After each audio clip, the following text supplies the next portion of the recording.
hello friends আজিৰ এই ভিডিওটোত ইণ্ডিয়াৰ যিবিলাক ক্ৰিকেটাৰ আছে তেওঁলোকে বছৰত কিমান টকা উপাৰ্জন কৰে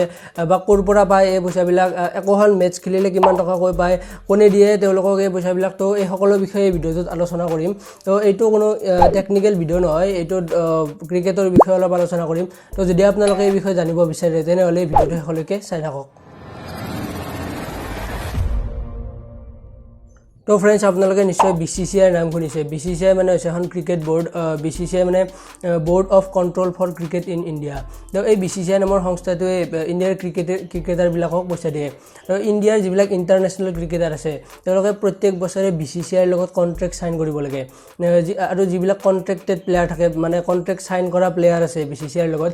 তেওঁলোকক बीसीसीआई চাৰিটা গ্ৰেডত ভাগ কৰে A+ grade A grade B grade আৰু C গ্ৰেড তো যোৱা বছৰ 19 লিষ্টখনত কোনজন প্লেয়াৰ কোনটো গ্ৰেডৰ আছে আপোনালোকে ভিডিওৰ ডেসক্ৰিপচনত চাব পাৰিব আৰু তেওঁলোকক বিভিন্ন গ্ৰেডত ভাগ কৰি ৰিটেইনাৰ ফিজ মেচ ফিজ এনেকুৱা বিভিন্ন ধৰণে বেলেগ বেলেগ ভাগত পইচাবিলাক দিয়ে তো ইয়াৰে প্ৰথমটো হৈছে ৰিটেইনাৰ ফিজটো এক বছৰত পায় মানে প্ৰতিজন কন্ট্ৰাক্ট সাইন কৰা প্লেয়াৰে এক বছৰত এই পইচাটো পায় ইয়াৰে যিবিলাক A+ গ্ৰেডৰ প্লেয়াৰ আছে তেওঁলোকে বছৰত 7 কৰোৰ পায় আৰু A গ্ৰেডৰ বিলাকে 5 কৰোৰ B গ্ৰেডৰ বিলাকে 3 কৰোৰ আৰু C গ্ৰেডৰ বিলাকে বছৰত 1 কৰোৰ কৈ পায় A+ গ্ৰেডৰ আছে বিৰাট কোহলি ৰোহিত শৰ্মা তেওঁলোকে বছৰত কন্ট্ৰাক্ট সাইন কৰাৰ পিছত 7 কৰোৰ কৈ পায় তো সেকেন্ডটো হৈছে মেচ ফিজ প্ৰত্যেকজন প্লেয়াৰে এখন মেচ খেলাৰ যেটো পইচা পায় হেটো হৈছে মেচ ফিজ তো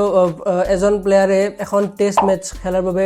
15 লাখ টকা কৈ পায় আৰু এখন ওডিআই মেচ খেলাৰ বাবে মানে ওয়ান ডে ইন্টাৰনেশ্যনেল মেচ খেলাৰ বাবে 6 লাখ কৈ পায় আৰু এখন T20 মেচ খেলাৰ বাবে 3 লাখ কৈ পায় এটো হৈছে মেচ ফিজ তো মই যিখন লিষ্ট আপোনালোকক কৈছো সেইখন হৈছে 2018-19 লিষ্ট হয়তো নেক্সট ইয়াৰ প্লেয়াৰ চেঞ্জ হ'ব পাৰে বা ফিজ ষ্ট্ৰাকচাৰটো চেঞ্জ হ'ব পাৰে 3 নম্বৰতে আছে টুৰ্নামেন্টস এণ্ড পাৰফৰমেন্স ফিজ তো ইয়াতে এজন যদি প্লেয়াৰে এখন টেস্ট মেচ বা ওডিআই যদি সেঞ্চুৰি মাৰে তেতিয়া 5 লাখ টকা পায় আৰু যদি ডাবল সেঞ্চুৰি মাৰে তেতিয়া 7 লাখ টকা পায় আৰু এজন বোলাৰে যদি 5টা উইকেট হল লয় তেতিয়া 5 লাখ টকা পায় আৰু যদি 10টা উইকেট হল লয় এখন মেচৰ টেস্ট মেচ বা ওডিআই তেতিয়া 7 লাখ টকা পায় এইটো হৈছে টুৰ্নামেন্ট এণ্ড পাৰফৰমেন্স ফিজ তো ইয়াৰ উপৰিও প্লেয়াৰ বিলাকে কিছুমান টিম বোনাস হিচাপেও পইচা পায় মানে যদি ওয়াৰ্ল্ড কাপ এখন জিকে বা যদি টপ 3 ৰেংকিং সাইডত টেস্ট মেচ বা ওডিআই জিকে তেতিয়াও बीसीसीआई প্লেয়াৰ বিলাকক কিছুমান পইচা দিয়ে তো এইটোৱে হৈছে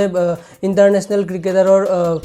ফিজ ষ্ট্ৰাকচাৰ মানে কি ধৰণে পইচা পায় আৰু কেনে লাগিল ভিডিওটো জনাওক মোক কমেন্ট বক্সত যদি কিবা ভুল কৈছো তেতিয়াও মোক কমেন্টত ক'ব আৰু যদি ভাল লাগিছে তেনে লাইক কৰিব ভাল লাগা নাই যদি কোনো কথা নাই ডিসলাইক কৰিব আৰু ভিডিওটোৰ তলত এটা ৰঙা ৰঙৰ সাবস্ক্ৰাইব বটন আছে সেইটো ক্লিক কৰি দিব তাৰ কাষত এটা বেল আইকন আছে সেইটো ক্লিক কৰি দিব